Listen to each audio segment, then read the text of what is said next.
Honor and respects, this is Sancista Brujo Luis, and today's video I would like to do a video on breaking down the wheel of the year, the cycles.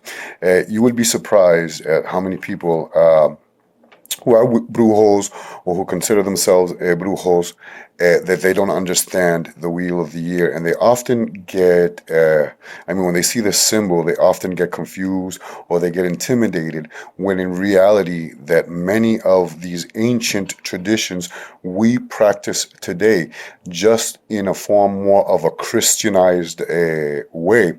So I want to break down the wheel of the year for the younger people, just to so they can understand it, and also so they can see how we incorporate these ancient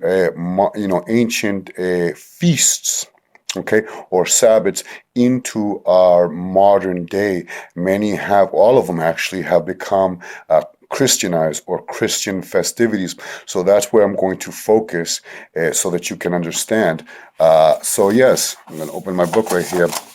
A lot of people see the wheel of the year, and when they see this image or they see this picture, they do get a little intimidated. They don't understand that the wheel of the year is just celebrations of the cycles of the earth, the movement of the sun, the solstices, and the equinoxes, which I'm going to break down as quickly or as easily as possible so that you can understand. So I ask you to have a little piece of paper and a pen and write down. I'm not going to tell you exactly what is done in each celebration. That is something that you should further study on. But at the end of the video, I will also include two books that I recommend that you should read, especially if you practice for African Americans or for Hispanics or for anybody who wants to incorporate various traditions from around the world into their celebrations of these feasts. Within this video, I'm going to have, and you can also follow along, I'm going to have pieces of paper, okay? I'm going to have something that's circular to draw a circle on each one, okay? So you can get something that's round if you want to follow along, just so you can break down, I'm going to have a Sharpie, okay? You can use a pen, pencil, whatever you have. If you have a ruler, get a ruler. I don't know where my ruler is. My granddaughter takes everything. So I'm just going to use this box of incense, okay? And I'm just going to show you how I'm going to separate it. So have some paper if you want to follow along, a Sharpie, something that's circular or round, and a ruler or a box or anything that you have. I'm going a little ghetto, and I'm going to use a little incense box. Just so you can follow along with me. If you draw it with me, it gets more embedded into your brain if you don't understand.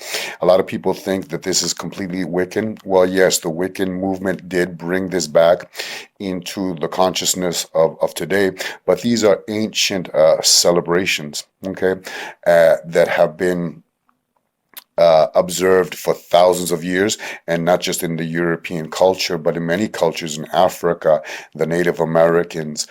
So I'll also show pictures, of different things that people use, just pictures.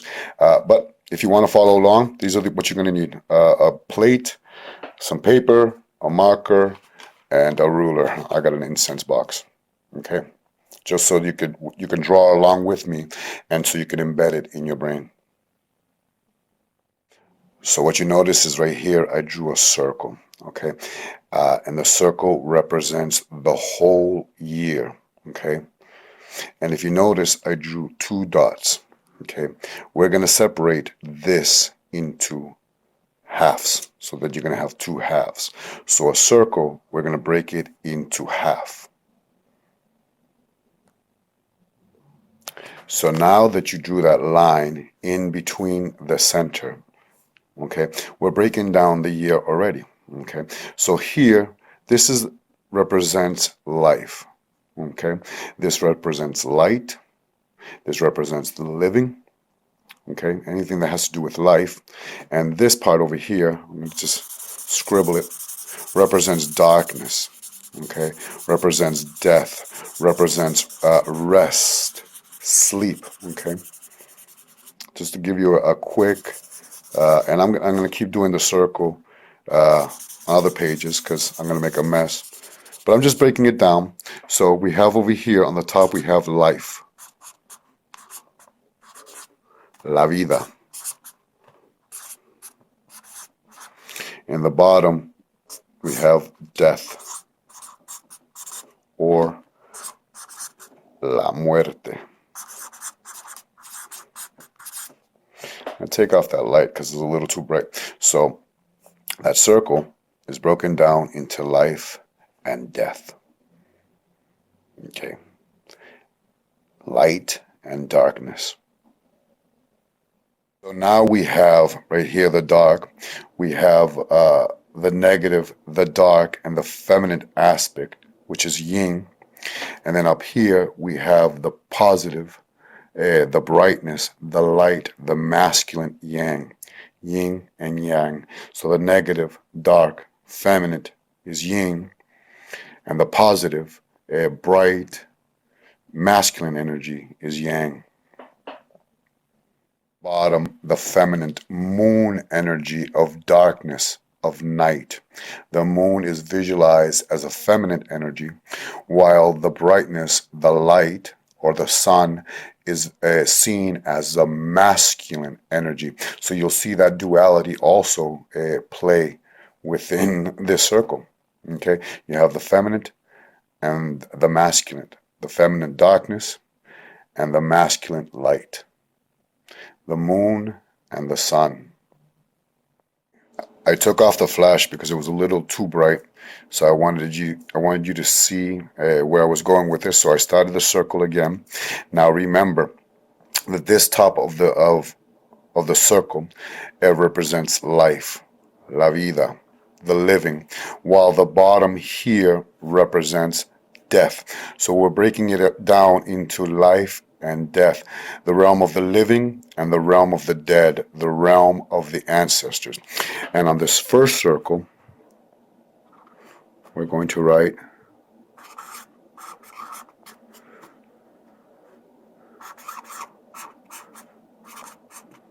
Samhain, okay, which is celebrated on October 31st, okay, All Hallows Eve.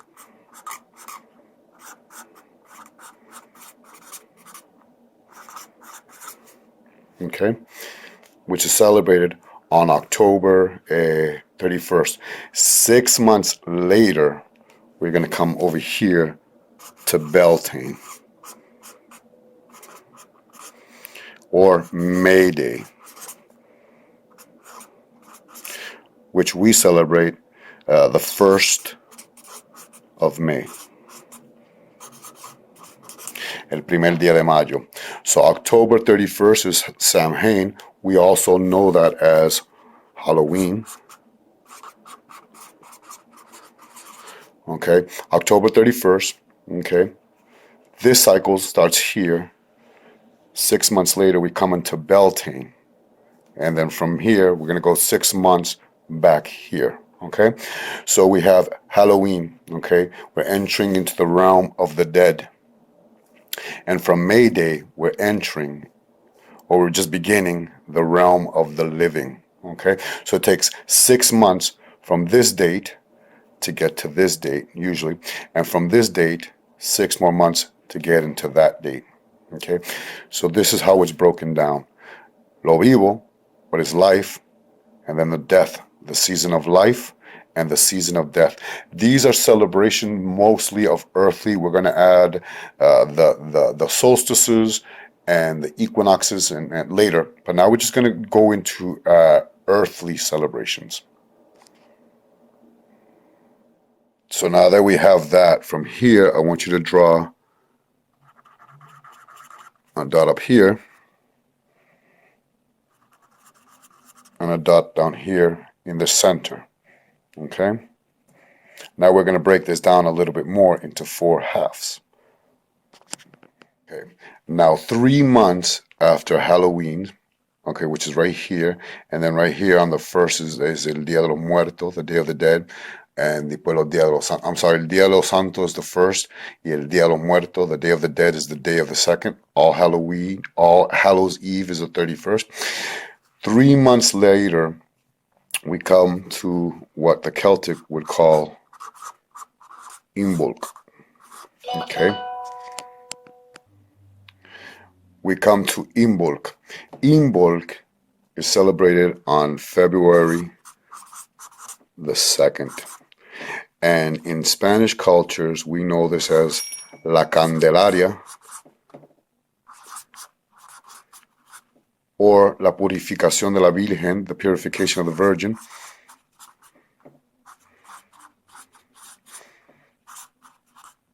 Sorry about the mess. Day of St. Bridget.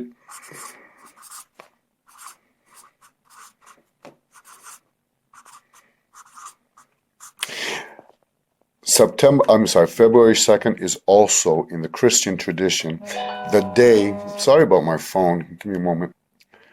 Okay, so February 2nd, okay, is celebrated La Candelaria, la fiesta de la Candelaria, la purificación de la Virgen, the purification of the Virgin, or the feast day of Saint Bridget. In Christian traditions, it is also believed to be the day when the baby or the infant Jesus was first presented to the temple, okay, 40 days after his birth, okay. In Latino or Hispanic traditions or cultures, and even in olden days, a woman could not enter into a temple or a church or sacred ground 40 days after they gave birth. Okay, or they could not have intercourse or anything like that. So the babe Jesus was not presented, supposedly, well, according to Christian tradition, until February 2nd. He was presented to the priest, I think it's Simeon, and the prophetess, I think her name was Anna. So this is a celebration of purification. Purificando.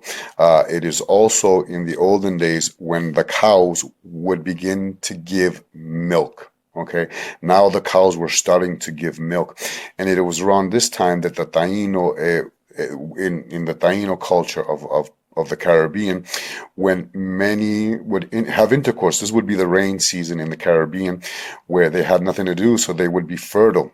Okay, and from death, we're coming back into fertility. Okay, so February 2nd is the time of purificación. This is a time when we celebrate with giving candles. Okay, in the olden days, right here would be Yule, but we're going to talk about that in a little bit. This would be the actual date when they would burn the Christmas tree. Okay, which we will talk about later, because now we're talking about not celestial holidays, but more the holidays of the earth. The next one after this, over here, 3 months after Beltane, we come to, I'm probably going to spell this all wrong, Lunasa, which is celebrated July 31st. Okay. Loaf Mass,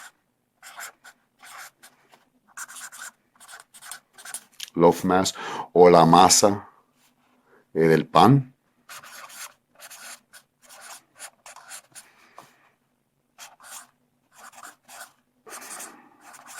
Okay, this is celebrated July 31st. Okay, this is the first harvest. This is when we start gathering our first harvest.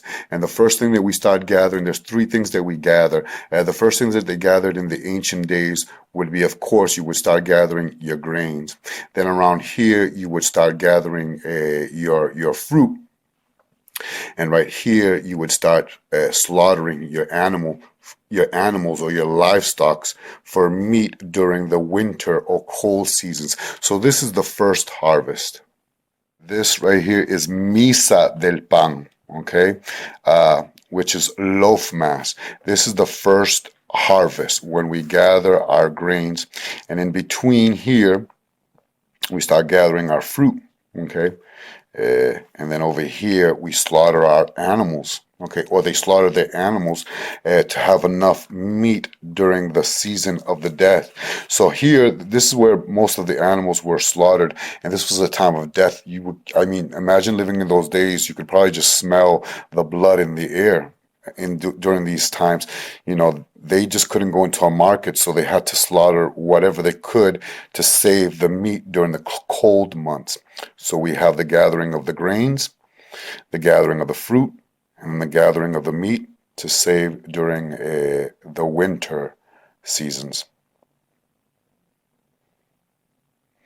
So Halloween is October 31st, Beltane is May 1st, Invoke or Candlemas is the February 2nd, La Purificación de la Virgen, and the presentation of Jesus into the church after the 40 days when he was born.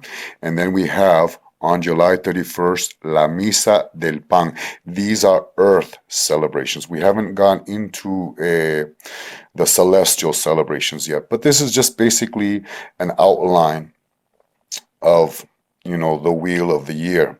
We go from life and into death, and it's just a cycle that is done every year. A lot of people, oh, these are traditions that have to do with Satanism. No, it is.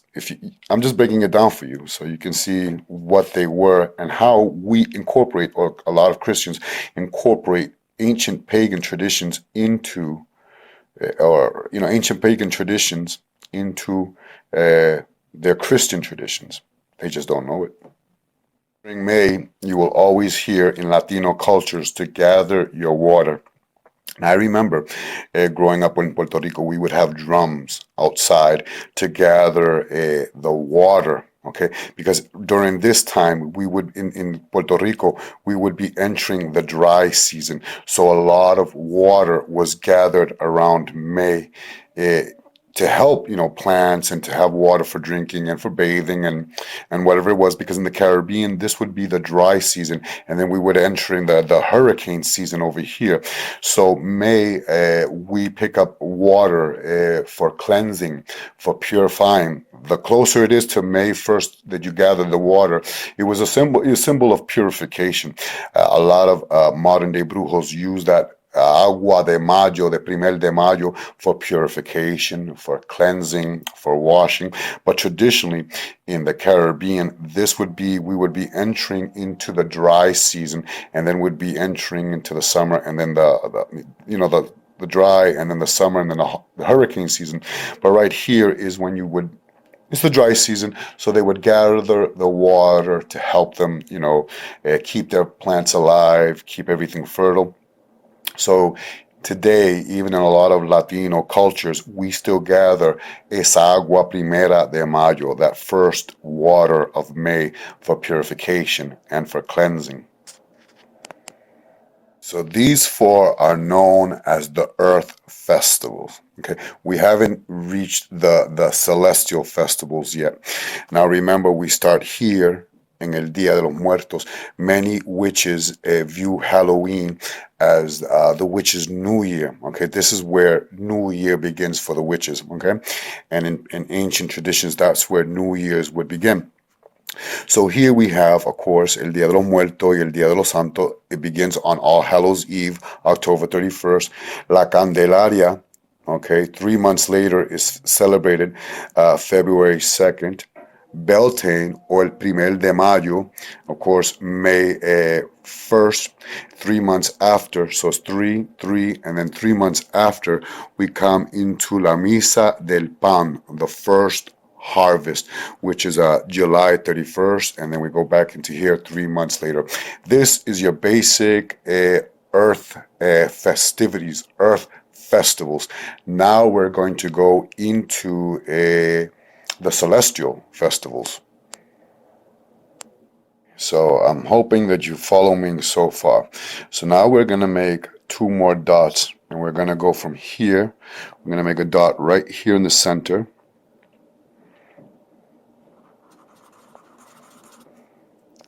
And then we're going to go in the center here. Let me see, make sure I got the center. And you're going to draw a dot. Now we're going to start talking about the solstices. Okay, so every year has two solstices, okay? Two solstices per year. We have the winter solstice, and then we have the summer solstice. The word solstice has its origins in the Latin word for sol, which means sun, and sistire, which means to stand still. In Spanish, the word solstice is solsticio. Now here in the summer, in the northern hemisphere, in the northern hemisphere, the winter solstice marks the longest night of the year, when the day is at its shortest and the night is at its longest. And we celebrate that here in the winter solstice.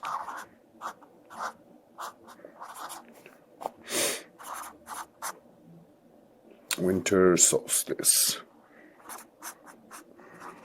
which usually is December 21st to the 22nd. Now this is also known in Celtic traditions as Yule. So I'm sure that you've heard in your Christmas songs of the Yuletide log. That's where that comes from. A lot of people also call it Yuletide. This is the nativity, el nacimiento de Jesucristo in Christian traditions. Even though Christmas is celebrated 3 days after, 2-3 days after, on December 25th. But Christmas has its origins in the winter solstice or the Yuletide. Okay, this celebration is when, here in the northern hemisphere, is when the sun is at its shortest in the sky and the night, darkness is longest in the sky during that time, and the sun, or we have short sunlight during this day. It is a celebration of the rebirth of the sun. Okay, so this is why the Christians chose around this time, to celebrate the birth of Jesus Christ. 6 months later from here, now traditionally in Christian traditions, a feast day of a saint is celebrated usually on the death of the saint. There are 3 feast days that we celebrate the birth, which would be the birth of Jesus Christ, the birth of Mary, which would be somewhere around here, September 8th, and then we have the birth of St. John the Baptist. Now, St. John the Baptist, his feast day has its origins in the summer solstice.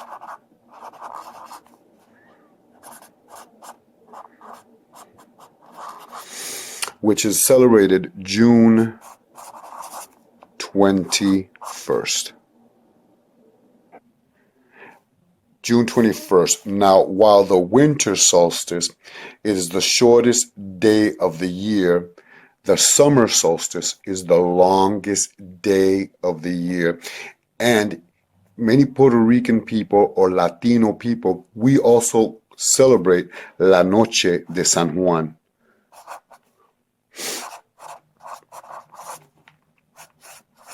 Or Night of St. John the Baptist, which we usually celebrated on, I think is the 23rd of June. And on this night, if you go to Puerto Rico or a lot of Latino countries, you will see that they build a bonfire by the ocean. People jump over the fire, and then they jump at midnight on the eve of the solstice, or around the eve of the night of St. John. They jump into the ocean 12 times backwards. This is the way that they celebrate the summer solstice in many Latino traditions. Now, this is the longest day, which is June the 21st, the summer solstice. And here, the winter solstice, or Yule, is the shortest. The longest night of the year and the shortest day of the year. And usually from this point on, the sun starts growing every day, little by little by little by little by little, until it gets to the longest day of the year on this day, June 21st. And from this day, the sun starts getting little by little every day. Summer solstice in ancient traditions was known as Litha. And I'm going to clean all this up every time so you can see. So remember, the winter solstice, the sun is the night is the longest, and the sun is a short sunlight. But the sun starts growing little by little every day until it gets to the longest day of the year. And then on June 21st, little by little, the daylight goes a little bit shorter, shorter, shorter until it gets to the shortest day of the year, the longest night of the year, which is the winter solstice. I'm going to clean it up. These are the two solstices. The winter solstice, Yule, and the summer solstice, Lita. The nativity of Christ and the birth of St. John the Baptist. Just like there are two solstices, now we're going to talk about the equinoxes, which are right here. Okay, an equinox in Spanish we call it equinoccio. The word comes from the Latin word equinatium, which means equal with day and night. Okay, equinox is the time of day twice a year when the day and the night are equally balanced, usually around September 22nd and March 20th. To go any further, I just want to point out again that as it takes 6 months from October 31st to Beltane, from Samhain to Beltane, 6 months and then 6 months, also Litha, 6 months to Yule. You see what I'm saying? Same thing here. Okay, so it makes up a yearly cycle. Now we're going to go into the equinoxes. These are the two equinoxes, and I just decided to write them down because this video is probably getting a little too long. The first equinox is the vernal equinox in between February 2nd and Beltane. The vernal equinox is the spring equinox, which is March 21st, also known as Ostara. The Christians celebrated it, celebrate Easter. I think it's the third Sunday of that month, and they celebrate the resurrection of the Christ. The vernal equinox is the last day of winter and the first day of spring. It's a day to gather your seeds, to give thanks for surviving the winter, any illnesses. People gave thanks for surviving pneumonia, surviving cabin fever. So this is a good day for fertility, for abundance. Okay, to gather your seeds for the coming spring, that you're going to plant. So this is when we celebrate the spring equinox, which is March 21st. Ancient Celtic traditions called it Ostara. On the opposite side of this right here, we're going to go to the autumn equinox, and the autumn equinox is the fall equinox. And in ancient, the Celtics used to call this a Mabon. Mabon is the second of the three harvests. Remember here, I told you that this is where you gather your oats and all that. Here is when we start gathering our fruits. Okay, this is the second harvest festival of three, and here is where we start gathering, our apples, our squashes, our pumpkin, and the air has the smell of cinnamon and cider. The leaves begin to change. So this is the first day of autumn, which is September 21st. This is the day that we, everyone goes to the pumpkin patches. Everyone goes and gathers their apples at the apple, where the woods are, where we gather apples. It's the time to express gratitude and complete any summer project that you had. In ancient Christian traditions, this is the day that they celebrate when Christ fed 5,000 people, starving people, with 5 barley loaves and 2 fish, while Ostara, okay, which is a time of abundance and fertility. This is the time that many Christians celebrate the resurrection, the death and the crucifixion and the resurrection of Christ. This is when we celebrate, or a lot of Christians celebrate, when Jesus fed 5,000 people with 5 barley loaves and 2 fish. And it is the second harvest festival. As I said, right here, you gather your grains. Okay, you gather your grains right here, your fruit and vegetables, and in Samhain you start. This is when you sacrifice the meat for the winter, for your winter. Okay, so now you're gonna get an understanding of the ancient celebrations, okay, and how they are used today, how Christian holidays have been incorporated into these holidays, and not just Christian holidays, but many festivities or saint days have also been incorporated. That's another video, but it is broken down into 4 earth celebrations, or 4 earth feasts, and then 4 celestial feasts, okay, or celebrations, making it 8 celebrations. Now we're going to break it down to 4 seasons, okay, and with that 4 seasons, 4 agricultural seasons. So we're going to start at Ostara, all the way to Litha. From Ostara all the way to Litha, we celebrate, or it is the spring season, and it is the time of sowing. Okay, from Litha all the way to Mabon, it is the summer season, and it is the time for growing.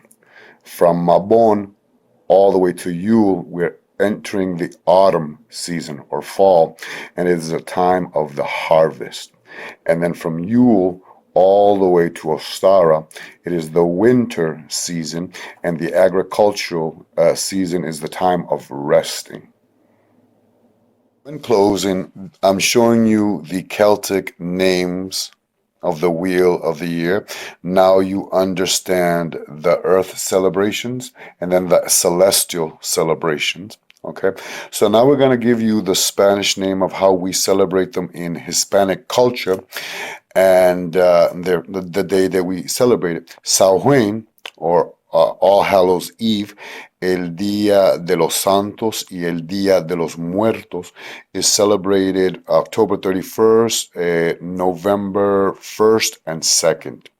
Yule, okay, o la Natividad, el nacimiento de Jesucristo, Yuletide, is celebrated, December 21st and 22nd. La Natividad is the December 25th. Imbolc is el Día de la Candelaria, a Lady of Candlemas, and we celebrate it on February 2nd. Ostara, also known as Easter, and we generally call it Pascua, and Pascua is celebrated on the 3rd Sunday of, I think it's the 3rd Sunday. Beltane, okay, is el primer de mayo, okay, the 1st of May, el primer de mayo. Then we go to Litha, which is June 23rd, which is la noche de San Juan. And then we go to la masa, which is la fiesta o la misa de la masa, la misa del pan. And then Mabon, which is the last one, is el alimento de la multitud, the feeding of the multitude, which is the last harvest festival, and then we begin here. So I hope you understood how to incorporate this into your practices. Hopefully I made sense of that. So in closing the video, I want to recommend some books that will definitely help you in finding new ways to celebrate the Wheel of the Year, if you choose to, or, adding different customs. And they're all by the author of Jambalaya, which is Luisa Tesh. Okay, so the first book that I'm going to recommend 100%, let me see if I can get it, is Carnival of Spirit by Luisa Tesh. And this just goes into the seasons and different ways of celebrating, and gives a calendar, and it goes into different ways of celebrating each season. So we have spring and the spring festivities.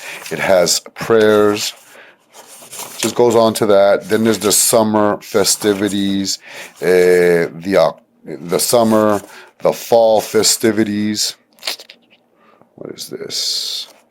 Try not to get blur. But yeah, this is a good book, and you can see it's got a calendar.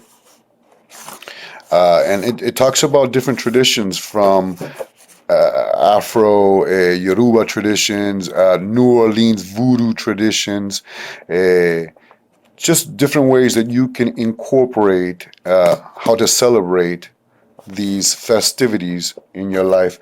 And the last book that she wrote, one also I want to include, is Jump Up and Good Times. Okay, I don't know if you can read that. Celebrities Around the World by Luisa Tesh. And this is another book that's very good that I highly recommend. Actually, these two books kind of go hand in hand. Okay, I recommend this one definitely. But anyways, pick them up, to incorporate or see how you can incorporate different things into your festivities when you're celebrating the Wheel of the Year. This is Sancista Brujo Luis. I hope you enjoyed this video. If you did, please like, please leave a comment down below. Please leave ways of how you celebrate. I just want to show this to a lot of individuals who didn't understand the Wheel of the Year and how to incorporate that, and how it influences a lot of our holidays, a lot of the holidays that many Latinos practice. This is Sancista Brujo Luis. I hope you enjoyed this video. Please hit like, please leave a comment down below. Santo Sanse.